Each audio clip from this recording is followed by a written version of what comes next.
Hi, welcome to our latest eReps webinar. Thank you for joining us today. This is the second webinar in an intended series of webinars. The first one we did last week, I believe, on the immune system. Today we're going to move on to look at the area of sleep, and I'll introduce that in just a moment. For all you eReps people out there, we are planning further webinars in a number of areas. So we will be looking at a biopsychosocial approach to weight management. Sounds good. We'll be looking at exercise and the management of pain, and particularly low back pain. We'll be looking at mental health issues. So lots of good stuff, I think, for you, for the eReps members. And most of this content will be delivered by our eReps ambassadors. So please join us for those future webinars. Today, I'm going to be introducing you to a chap called Ben Pratt. Ben has been in the industry for some 25 years, I would say. I know Ben very well. We've worked together on many occasions. Ben has a particular interest in nutrition and an MSc, I believe, in holistic nutrition, but has been developing his course in sleep. And the benefits of sleep and how to address sleep related issues.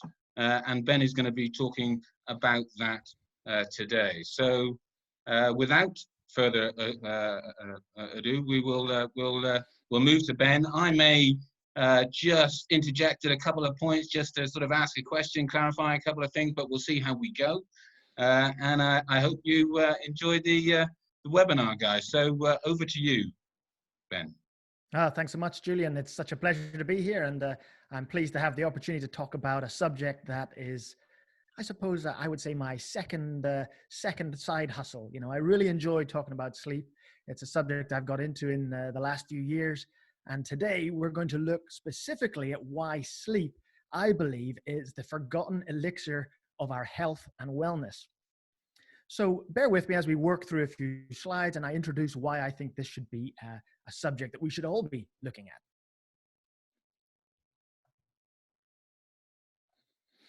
Okay, so this first slide introduces something that is stated by the Harvard Medical School as the 3 pillars of our health. As the image here quite rightly shows, the first pillar they identify as being nutrition, that a good diet and healthy food intake plays a part in supporting our health. The second is exercise, which of course in the fitness industry we are all very good at. But the third, and I believe the forgotten pillar of health, is sleep. Now, when we look at these 3 pillars, they have listed them in their priority order, but I wonder if there's a case for that order to be reworked a little bit. So let me just share some thoughts that maybe help you to understand and clarify why we perhaps need to reorder those priorities. So why should a fitness professional potentially look to coach an individual or a member in their sleep habits? A study done back in 2008 had a look at the amount of time that individuals spent within a 24-hour period on various activities. And you can see those activities here are shown in the pie chart. I'd like to just focus in on a couple of those activities to elucidate and expand upon that data. The first and foremost, perhaps, it's not a surprise that people's employment, self-employment, daily work took up the largest chunk of time, about 8.5 hours per day.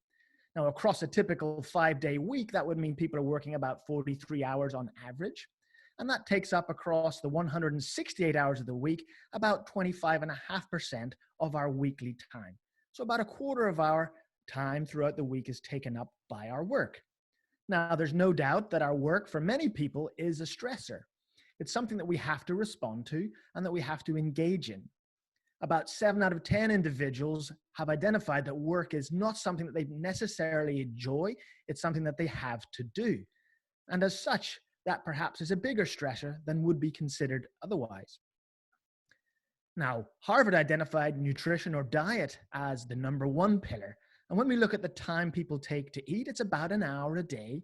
So just over 7 hours per week invested in food and in eating.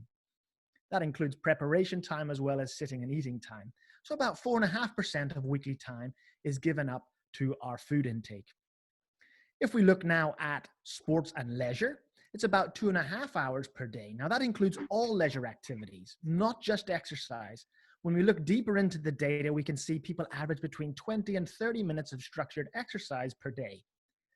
So that's approximately about 1 hour of exercise 3 times a week or thereabouts, making about 2% of our weekly time. Now, we're working in an industry that's very focused on that 2% of people's weekly time. So what's going on in the other 98% of that time? And that's what I believe we need to perhaps take greater focus on when we're supporting people's health. So if we look at sleep, about 7.5 hours on average spent sleeping, 53 hours of the week, or over 30% of our weekly time. So when we look at these time components, we can see that sleep is the greatest element of our weekly time spent. And yet many people do little more than just simply default to fall asleep at the end of the day. Dr. Matthew Walker, who is the author of the book Why We Sleep, a pretty interesting book, a bestseller, said, "The physical and mental impairments caused by one night of bad sleep dwarf those that are caused by an absence of food or exercise." So if we think through that, if you went one day without food, sure, you'd be hungry, you'd probably feel tired, but the negative consequences wouldn't be too severe. If we went one day without exercise, the chances are we'd have very little impact upon us in a negative way. But anybody who's pulled an all-nighter and gone one full day without sleep and tried to work and stay up the next day quickly can attest to the fact that they feel very fatigued, and the negative impact of no sleep is quite substantial. And so when we look at that, the short-term and long-term effects of poor sleep are actually quite substantial, and the science around this subject is almost endless. So I propose that we perhaps should reorder those 3 health priorities. I suggest on that simple evidence that sleep should be health priority number 1, followed by our diet, followed by exercise. Now, I'm coming from 25 years in the fitness industry. I'm not saying that exercise isn't important, but I do believe that our industry has moved on, and we are now a much more holistic industry that tries to support people in lots of areas of their life, not just in their fitness and exercise. But perhaps the one area that we continue to overlook is sleep, yet it's perhaps one of the most potent and important ways to help us recover from exercise and to recover from the stresses of life. Ben? Yes, Julian. But I just asked then, so in terms of a personal trainer's role, I'm thinking scope of practice. Mm-hmm. So you're happy that looking at this particular area and potentially giving advice in this area is within a personal trainer's scope of practice? That's a great question. I do believe scope of practice matters. And for me, when we step outside of that scope of practice is when an individual starts to deal with someone who has diagnosable sleep conditions. That's when they need to go and see a sleep doctor or to see somebody who is qualified perhaps more substantially in this area. The other side to this is I do believe many people have read a little bit online or have read a book about sleep and think they're now able to practice. In my perspective, there's much more substantial training that needs to be done to fully understand how to analyze sleep and then how to apply appropriate strategies gradually. So the course that we have, which I'll talk about later, identifies lifestyle changes and habits that can support sleep. And really, it's a lifestyle intervention. It's not a medical intervention. So we're staying well within scope of practice from that perspective. Does that answer your question, Julian? It does, Ben. Yeah. So I'm thinking that maybe somebody comes with some medical diagnosis, sleep apnea, that kind of thing. So you would I guess from what you just said, you would see that as not our responsibility to deal with, but to support with advice, etc. Yes, absolutely agree. Yeah, it would be a referral scenario if the person was not already seeing a sleep doctor, and then perhaps we could support them with their lifestyle changes that would improve sleep, rather than us trying to address the sleep apnea itself. That wouldn't be our role. So as we progress on, then let's look at some of the data now so I can support my premise that sleep should be our number 1 priority in relation to health support. Because, the way I see it is, after all, we are the health and fitness industry, but quite often we really view it as the fitness and maybe a little bit of health.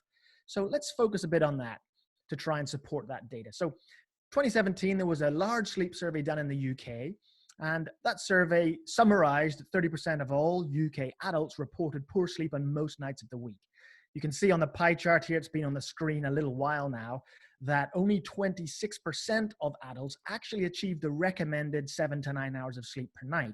So only a quarter, whereas the other 74% of individuals were getting less than the recommended amount of sleep per night. Yet even only a third said that they felt that they were getting bad sleep on most nights. The reality was a much greater percentage were, but they didn't perceive it. They didn't see that they were getting a lack of sleep, even though studies have shown quite clearly more than 7 hours is necessary. When we looked at the reasons for that poor sleep, there was 4 key things that came up. First, and number one, was stress and worry. And it's quite likely in our current circumstances over the last couple of months with coronavirus going around the globe that many people are feeling a bit more stress and worry than before. The second reason was partner disturbance. And then there was also some more obvious things such as noise and having an uncomfortable bed being things that disturb people and woke them up. Now, a little bit later on in this presentation, we'll talk a bit about stress and worry and how we might manage that in order to improve our sleep habits. So let's just talk momentarily about the coronavirus situation that I just identified. And I've seen a lot, and perhaps many of you have, I've seen a lot online regarding the concept of boosting our immunity, to heighten our immunity and to make it stronger. Now, I want to kind of just put that concept into context if I can. And that's because our immune system really has 3 states. It has normal, it has a heightened level of immunity, and a low level of immunity. So let's say you're going through a period of heightened immunity. Well, these are the symptoms that you might anticipate would occur during a higher level of immune function. We have fatigue would set in. There would be increased inflammation in the body and higher white blood cell activity. We'd probably find that our body temperature would be elevated. And if you consider those first 3 symptoms, it sounds like you're kind of unwell. And in many cases, when we get ill with something like the cold or a virus, actually the symptoms we experience are the result of heightened immune function rather than the virus or bacteria itself making us feel those symptoms. In long-term perspective, people who have a heightened immune system for long periods of time often are those who have autoimmune conditions. So why would we want to have a heightened immune system all the time? We'd be feeling awful. At the same time, if we went through a period of low immune function, and there's been a lot of talk about this in the press in recent months because there are at-risk groups of people whose immune system typically is not as good as it could be. Well, these individuals tend to have an increased susceptibility to upper respiratory tract infections, ear or skin infections. They may also experience some digestive problems such as cramping or nausea and low appetite. So it's quite clear that we don't want to have low immune function, but perhaps there's problems with the perspective of high immune function. What we're really after is the green line. We want normal immune function, and we want to try and avoid things that might suppress or decrease our immune function. So that is the perspective that really we should be taking with regards to immunity. Ben? Yes, Julian. Yeah, really interesting point to see that we're not necessarily trying to put our immune system into some sort of hyperdrive and increase it beyond what it should normally be. We're looking to achieve a normal function in terms of our immune system. That's a really interesting insight. I just wanted to point out to the people listening in, some of you are already posting questions, but if you look at the bottom of your screen, you can actually post a question there under the Q&A. So if you'd like to do that, that's great. Somebody, Ben, has already raised a question on talking about, I think, shift workers. So people maybe that have those interrupted sleep patterns that are working nights or whatever. So that's maybe something you could bring in later. Yes. Yep, sure. We can briefly talk about shift work. It's actually very like dealing with jet lag, to be honest. But it is a challenge, and the statistics for shift work in relation to health and sleep function are actually some stark reading, if we're honest. They have some of the greatest risks, unfortunately. Okay, so if we talk here about immune function, and here's a study to show us how sleep affects immune function. Now, as Julian was talking there, you were probably looking through the slide, And let me explain how the study was run back in 2015. Essentially what they did is they had 4 groups of people, and they maintained a certain amount of sleep each night for 7 days consecutively. So one group only had 5 hours, another group 5 to 6, 6 to 7, and then the last group 7 hours plus. And after 7 days of maintaining exactly this amount of sleep each night, they then exposed the members of each group to the rhinovirus, which is the cold. And then they tracked the response to that exposure over 5 days. And what we can see here is that those people with the least amount of sleep actually had the highest number of cold cases. And we can see that as sleep quantity improved, the amount of people who actually developed a cold was less and less. And so that attests to this concept of lacking sleep actually depresses or suppresses the immune system, making the function of our immune system less than optimal. And so here, our objective then would be to ensure we're getting sufficient sleep, and I would add in at this point, sufficient quality sleep to ensure our immune system is functioning at the optimal or normal level. Let's now shift gears and start to look at how this might relate more specifically to more normal objectives within the health and fitness industry, such as weight gain or weight loss. Now, there's been an awful lot of science done in this one, and I don't have the time to go into all the different studies, but what I would like to do is maybe summarize some of the key research and what they have determined. And so what we're looking at here is research that has looked at partial sleep deprivation. Full sleep deprivation would be going a whole night without sleep. We're looking at ones where just sleep quantity was restricted, perhaps down to 5 or 6 hours. Now, what the science is showing us is that following a night of partial sleep deprivation, we'll typically see that individuals eat more on the day that follows that night, as much as 385 calories extra than they would on a night of good sleep. What they've also shown is that the foods that we seek for after a poor night's sleep tend to be foods that are rewarding foods, foods high in fat and sugar. These foods tend to be preferable to us.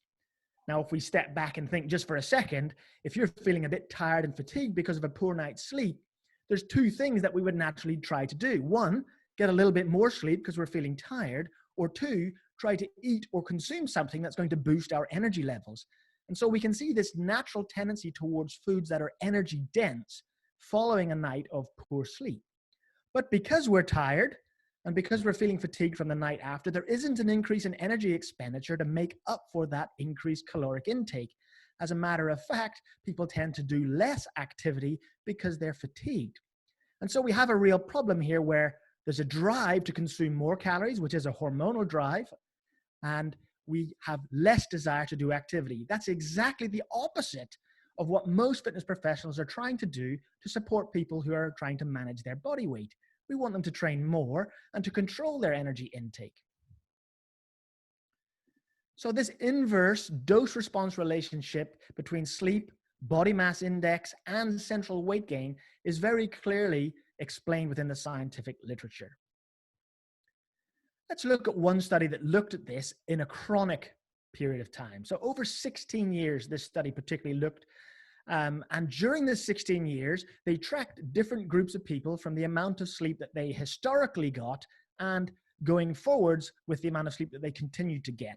So the first group were those who were getting the minimum recommended requirement, the 7 hours of sleep per night. About 42% of those who participated in this study, which was a very large study, over 50,000 individuals, were getting about 7 hours of sleep at the beginning of the study. Their body weight was around about 67 kilos. And after the 16 years, which is quite common with middle age, which is where these people were, they did put on some weight. They put on about 6 kilos during that 16 years. Now, the second group of people they were looking at were those who were only getting 6 hours of sleep per night. About a quarter of that group were achieving this amount of sleep at the beginning of the study. And notice, even at the beginning of the study, they were already heavier than the group that were getting 7 hours per night. And what we can see as well is that they put on a little bit more weight during those 16 years. 7.3 kilos of weight was added to their frame because of that lack of sleep. Now, when we look at the 5 hours of sleep per night group, only a small percentage were in this bracket, only 4%. Again, we noticed that they were heavier at the start, 69.6 kilograms at the beginning, and their weight gain accelerated throughout the study, and they, after 16 years, had put on an extra 9 kilos. And so what we can clearly see here is that not only is those who have historically a lack of sleep going to be a little bit more heavy, but actually the less sleep that they are getting, the faster weight is gained on their frame. Another study put it this way. They showed that by the age of 27, those individuals who were getting less than 6 hours of sleep per night were 7 times more likely to have an elevated body mass index. So hopefully that data shows you quite clearly that there is strong data to suggest that sleep is inherently connected to caloric intake and inherently connected to weight gain over time if chronic sleep or partial sleep deprivation continues to exist. Got any questions there, Julian, before I jump to the next topic? No, you're fine, Ben. Please continue, that's fine. Great. Okay, so let's now look at acute sleep loss. So we're talking short terms. For an individual who maybe has 1 or 2 nights of poor sleep, how might this restriction or reduction in sleep affect them in relation to their physical performance? Well, first, science has shown that there is impairments in our cognition, in our mental functioning. We've seen that memory is reduced, that people's capacity to remember things that have recently been learned drops. We've shown that there is slower mental processing, and that there is decreased ability to maintain focus and attention. And I'm sure anyone who's been through a couple of nights of bad sleep and maybe have to sit through a class at school or sit in a meeting have been very acutely aware of those things being present while they try to stay focused on the information. There's also some emotional dysregulation. So what we're saying here is that people's ability to maintain a steady and consistent mood also is altered, and that it's more difficult as individuals feel more irritable after a night of poor sleep. Last of all, we also, in relation to the physical performance, have identified in the scientific literature that people perceive that the effort they're putting in is actually higher than if they had had a good night's sleep. And so the perception of effort is elevated when people sleep poorly. Also, we've identified increased inflammation. We mentioned that earlier as being another physical element. And higher inflammation in most cases means slower recovery. Now, if you put the cognitive, the emotional, and the physical components as a result of 1 or 2 nights of bad sleep together, ultimately what that means is reductions in physical performance. So think of the clients that you train, the members that come to your gym. If they're not sleeping well, all of these elements are going to come into play and are going to negatively affect their physical performance. Their training in the gym, or if they compete in a sport, it's going to negatively have an impact upon their ability to make right choices and decisions in the sport and to be able to perform at their optimal level. Ben? Yes. Yeah, sorry. We've got some questions in. Perhaps I can just interrupt at this point. So, oh, you've taken your finger off the mute. Sorry, did you lose me there for a second? I did, yeah. If you could ask. Yeah, sorry. Is there any connection between hormones peak during the night and some sleep problems? That's a question, and we also have a question around circadian rhythm and whether you'll be talking about that. In this particular presentation, we're not going to talk specifically about circadian rhythm. That's a fancy way of saying your preferences. Usually people look at their circadian types in relation to sleep, whether they're typically a morning lark or an evening night owl type individual. Circadian rhythms are the adjustments of the body throughout a 24-hour period. We do talk about that a huge amount in our course, but we haven't really got the scope or time today to get into that, because we could have a whole hour's webinar just on circadian rhythms, to be honest. It's quite an in-depth area. Sorry, what was the other question? It was about hormones, wasn't it? Yeah, the hormone peaks during the night, whether there's a relationship there. Absolutely. And perhaps if I can defer that question, because we have a slide just a little bit later on that looks specifically at 2 hormones, melatonin and cortisol, and their antagonistic relationship in relation to sleep. So we'll talk about those. There are other hormonal impacts with regards to sleep, but again, we could spend a whole webinar just on that. So let's hold on, if you don't mind, till we get to that slide. Okay, thanks, Ben. Great stuff.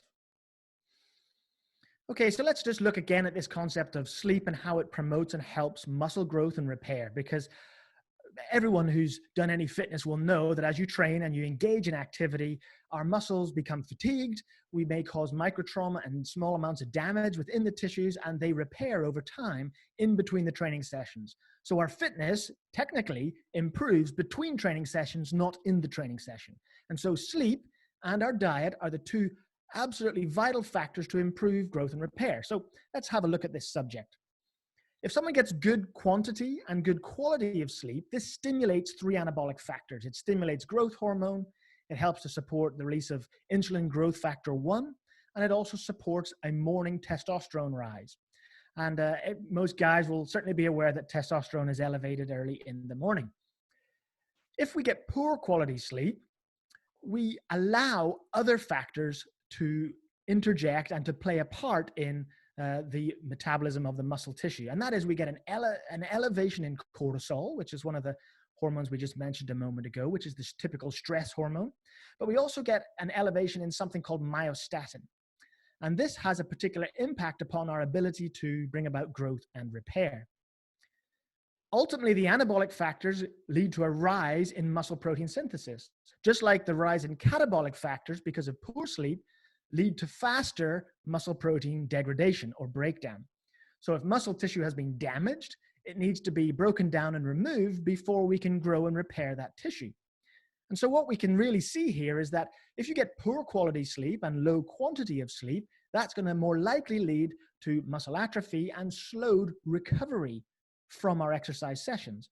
Whereas those who are getting good quantity and good quality of sleep are more likely to have more positive muscle hypertrophy or growth and improved recovery from our exercise sessions. So remember, we get fit between the sessions.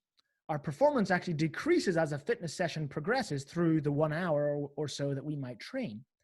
And then the recovery period is where our diet and sleep optimize our ability to be able to recover effectively. Now, I know many fitness professionals who focus a lot on nutritional recovery, and that's important. It absolutely is. But perhaps less focus is given to the importance of sleep and optimizing our habits to ensure that recovery is at an optimal rate. So it brings us to the concept of sleep debt. And a lot of people often ask, well, what is sleep debt and how do I deal with it? Essentially, let's break this down into a few different things. Let's start with what sleep loss is, because I often find people misunderstand that concept. This is one of two things. Yes, Julian. Ben, sorry to interrupt, but just while you're going to talk about sleep debt, I think there's a relevant question here that somebody's asking. You know, if you only get 3 to 4 hours of sleep during the night, you know, is that enough to be training normally the next day? So I guess that sort of, you know, relates to, well, how much sleep loss before you're advising your clients that perhaps they shouldn't be training that day. So maybe if you could try and think about that. Yeah, I mean, that's a great question. I'm not sure I've read specific research that could say this volume of sleep is the cutoff point where you should therefore not train or train. I would suggest it makes a lot of sense that if somebody's getting less than 6 hours, 5 hours sleep, their body's going to be in a pretty fatigued state. They probably won't have recovered effectively from the previous day's activity, especially if they trained the previous day. Now, does that mean we shouldn't train? I certainly think it would mean that we should reduce the volume and intensity of training the next day because our body has not fully recovered. That would be the angle I would take on that one. So just getting back to... Yep, sorry, Ben. Yeah, sorry to interrupt again, but I mean, that sort of interests me as well. I'm wondering whether, you know, in terms of intensity of exercise and you know, whether that's if it's vigorous intensity or whether it's you know, it's you know, some sort of steady state exercise or whatever. Whether that has any impact. Is there you know, the higher the intensity, the less you know, that's not great if you haven't slept well. So yeah, maybe you could think about that. If you could maybe answer that. Yeah, and duration as well, I guess. Yeah, absolutely. I mean, any factors that impact volume and intensity And that can be the load we lift, that can be the duration, that can be, the reducing rest between sets. Any of those things need to be eased a little bit. It'll depend on the type of training the person is doing. Now, this is a very broad question, but whatever they have historically been doing, you need to think about they've had some poor sleep. Would it serve my client well at this point to increase the stress upon them by maintaining the same level of training intensity? Or would it serve them better to ease off to allow a little bit improvement in recovery? If, for example, they'd only recovered, let's just say theoretically 70% of the previous session, and you then apply another stimulus, well, of the same level of intensity as the previous session, you're actually going to drive their fitness to a lower level, and their performance is likely to be lesser than it was in the previous session. Remember, our goal is to train, recover, improve. Train, recover, improve.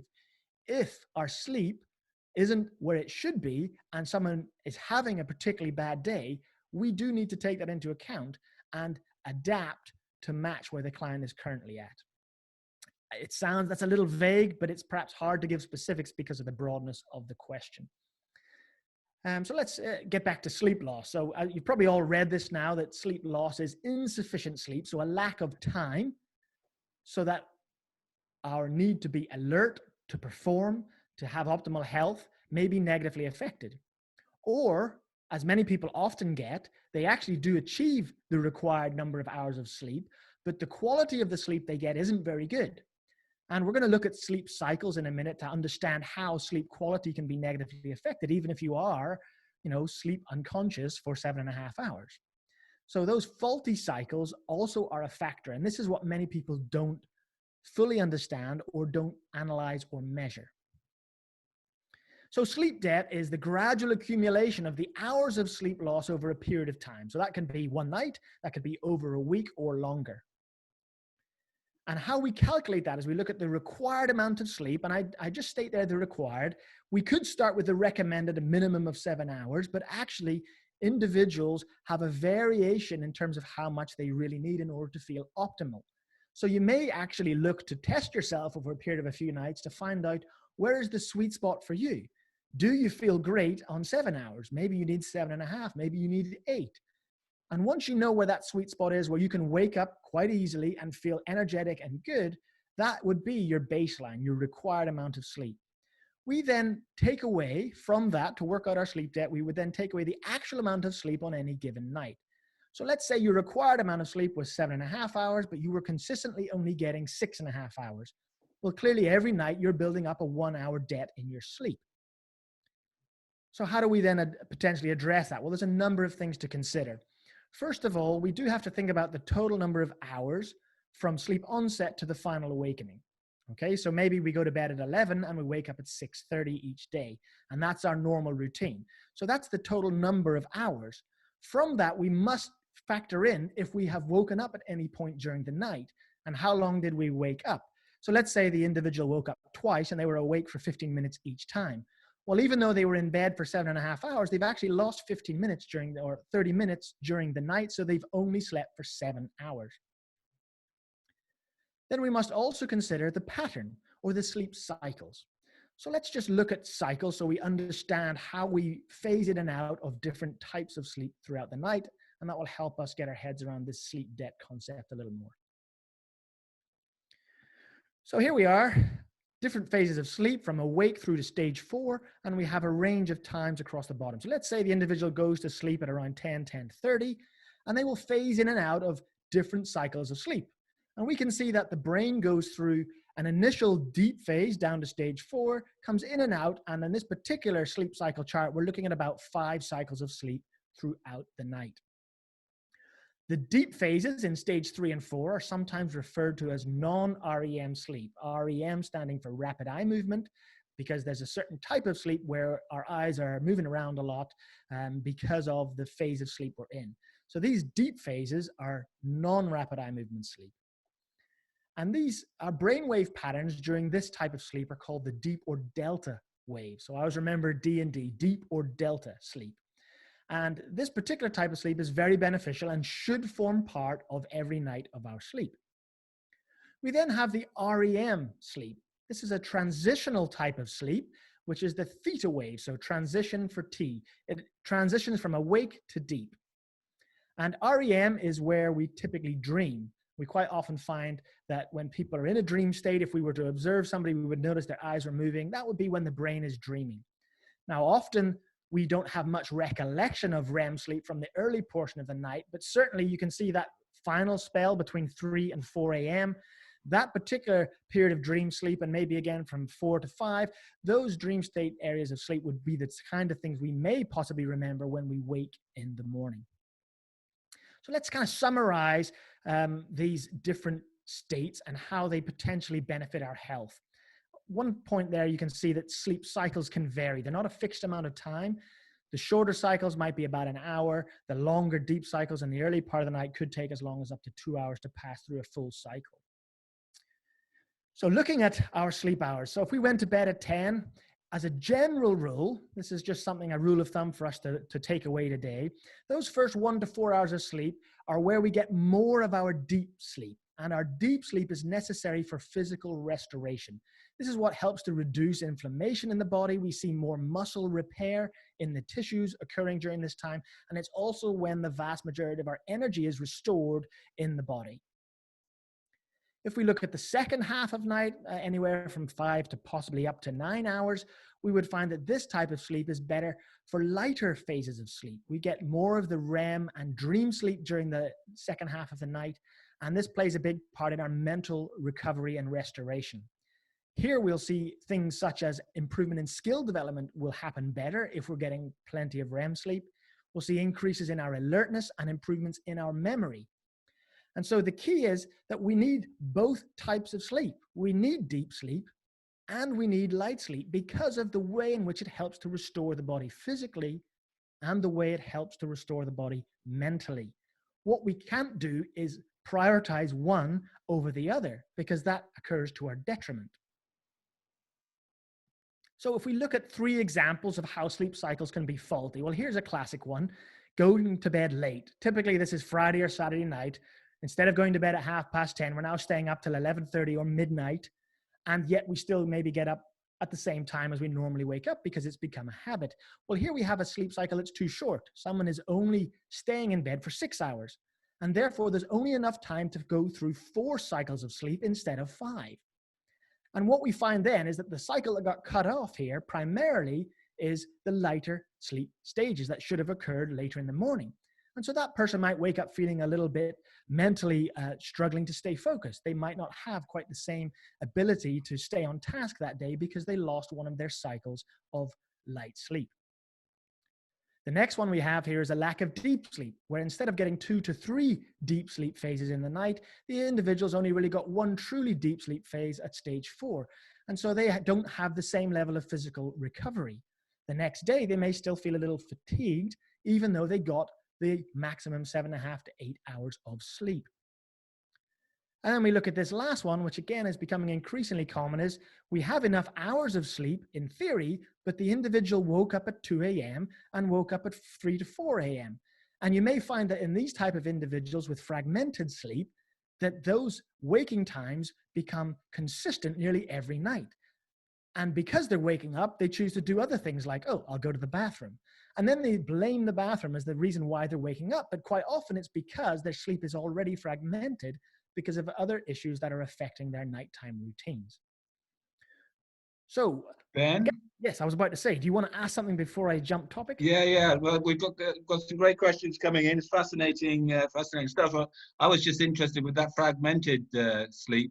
You know, that consistently waking at the same time. Mm-hmm. Why? You know, why would that be the case? Is that indicative of something? I've certainly, I think, read stuff about, you know, waking at particular times can be indicative of something else. I would say there's a few things we could talk about here. There's lots of things that can potentially wake up. We've already talked about stress and worry being one of them, partner disturbance, noise, the obvious things. However, there are some other elements that can be an issue. One can be discomfort in the bed. The other could be that because of the choice of bedding that we're using, that we actually get quite humid and hot at a certain point of the night. And humidity in particular is a real one for disturbing sleep. So perhaps it's around about the same time every night where we've been in bed long enough for us to get suitably humid under the blankets, that disturbs our sleep and we wake up. And it could also just be other lifestyle elements that we are not preparing ourselves well enough, because quite often what you will find is that the waking up point happens as the early part of deep sleep is completed.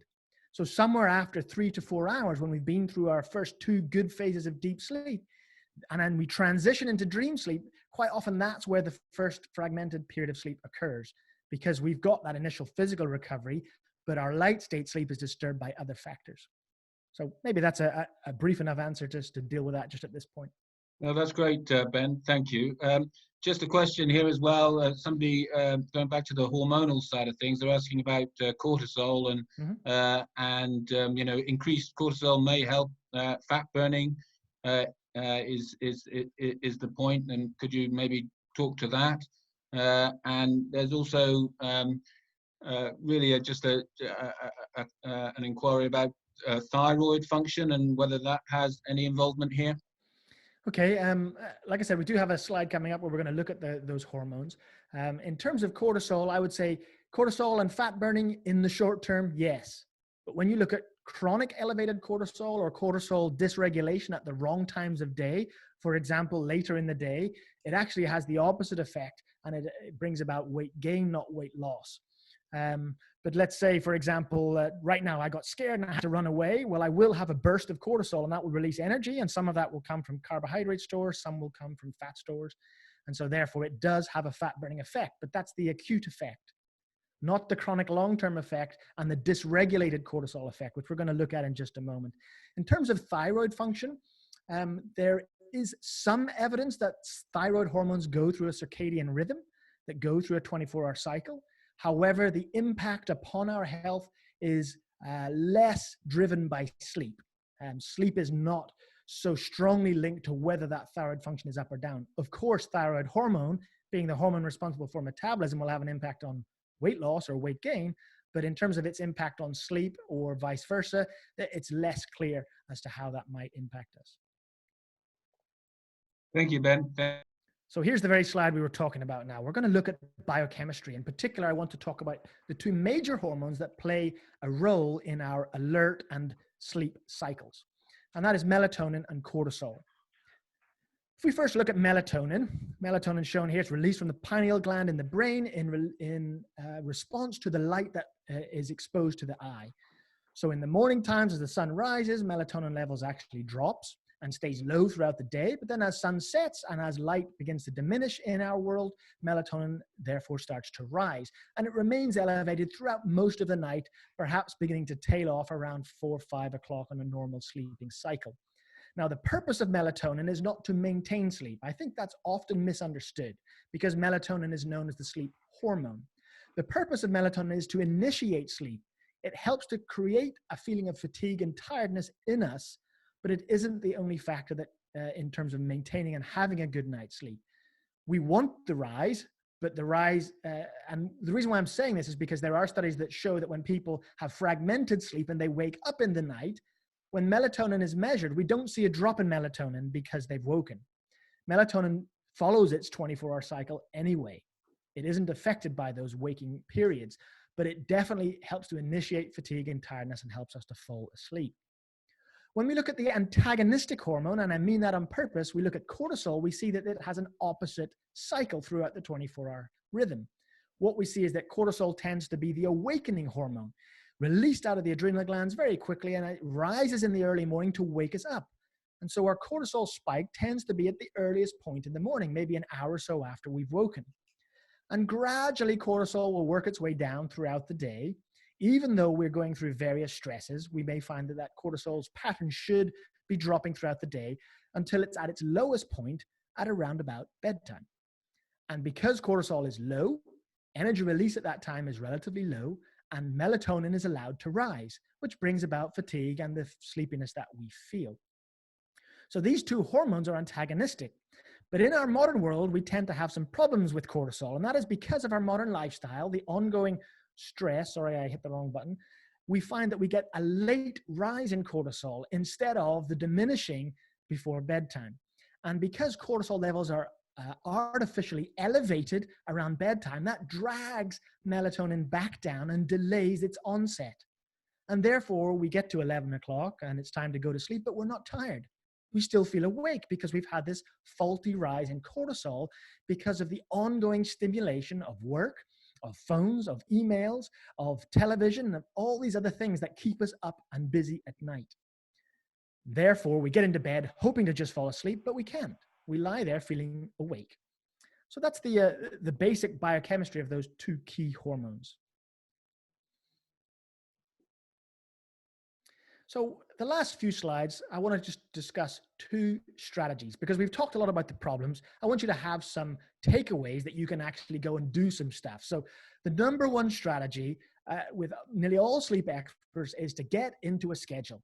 Any parent out there will know that getting your kids into a scheduled sleep time and waking time is absolutely key. And having that routine is important to ensure they go to sleep when you want them to go to sleep. However, as we grow up into adulthood, particularly following our teen years, where our sleep cycles get a little bit delayed, we suddenly feel like, well, I don't need a routine. I can just go to sleep whenever I feel like it. And that is a problem. Because of these hormonal rhythms with cortisol and melatonin, it's absolutely essential that we have a schedule and that we follow a routine so that these hormones kind of train themselves to our regular routine. That way, we increase the likelihood of feeling tired at the time we want to go to bed, and then waking at the time that we want to wake. So planning in a consistent sleep and waking time every day that we can keep, whether it's a weekday or the weekend, is probably an important thing to do. Secondly, if sleep time must alter, because we live in the real world and this does happen, what we should try to do is stick to the same scheduled waking time. And if we sleep in, which often happens at the weekend, actually all we do is alter our circadian rhythm, and we push a delay into our circadian rhythm so that when we get to Monday, now it's hard to get up in the morning and we don't feel tired on Monday night at the normal time. So it's important that we don't oversleep, that we still get up at the same time, even if we did have one night that was late. One way we can work around this is just to plan the number of cycles. If we say a sleep cycle is about 90 minutes, well, if I know I can't go to bed at 10:30 like I always want to, probably the best thing to do is to wait an hour or so and then go to bed an hour later rather than half an hour later. Because what will happen then is that you end up waking in the morning in the middle of a deeper phase of sleep and you feel really groggy in the morning. Whereas if you plan it so that your cycles wake you at a lighter phase because you've gone through 6 hours of sleep instead of 7.5, then you will actually be in a lighter phase as you wake and you'll feel better even though you've had one cycle short. So we want to plan to achieve at least the 7-hour minimum and around about 5 sleep cycles per night. And as I said, those are about 90-minute cycles on average. We shouldn't get too anxious either if we don't get a good night's sleep one night. That isn't going to end things. The body has a great capacity to adapt. So if we have 1 or 2 bad nights of sleep, it's okay. We shouldn't get stressed about it because stress will raise cortisol and then stop us getting to sleep if we're anxious to go to sleep because we slept poorly last night. What we need to be thinking about is the long-term approach across the week. Ideally, what you would be hoping for is not to lose any more than 4 or 5 sleep cycles across the week.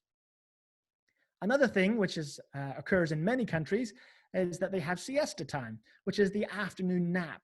And actually, there is some physiology behind the afternoon nap, and that is that our alertness dips sort of between 1 and 3 most days. And that little dip in alertness, which we probably all experience sat in the office trying to stay awake when we're feeling tired, is a natural opportunity to take a short nap.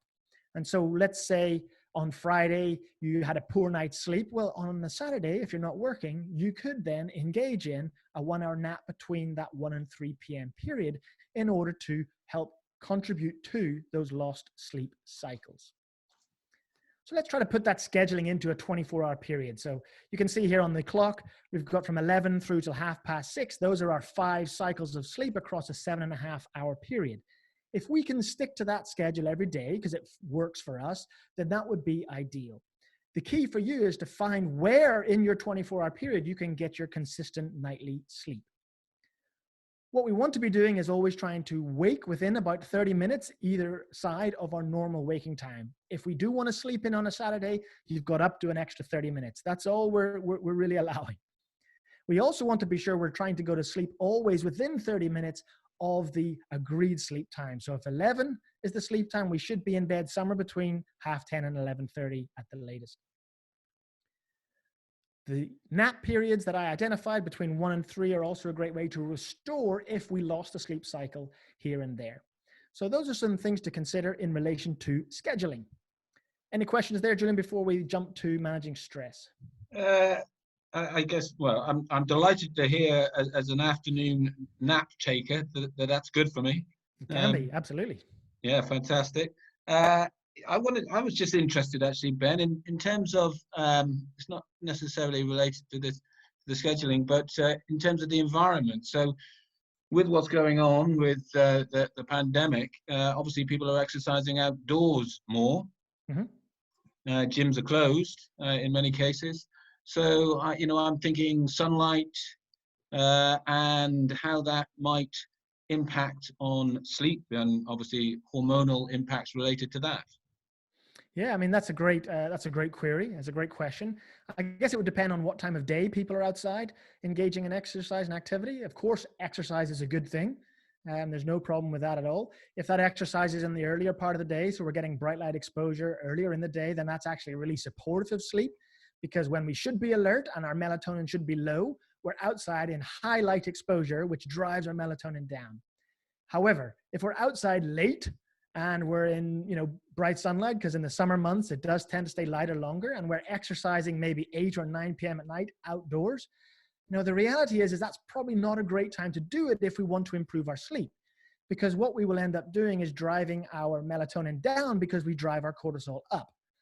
We have higher light exposure in the evening and we're doing activity, which drives cortisol up. So perhaps the timing of our activity could be better thought out if we want to improve sleep. And my suggestion would be in the earlier part of the day rather than in the later part of the day.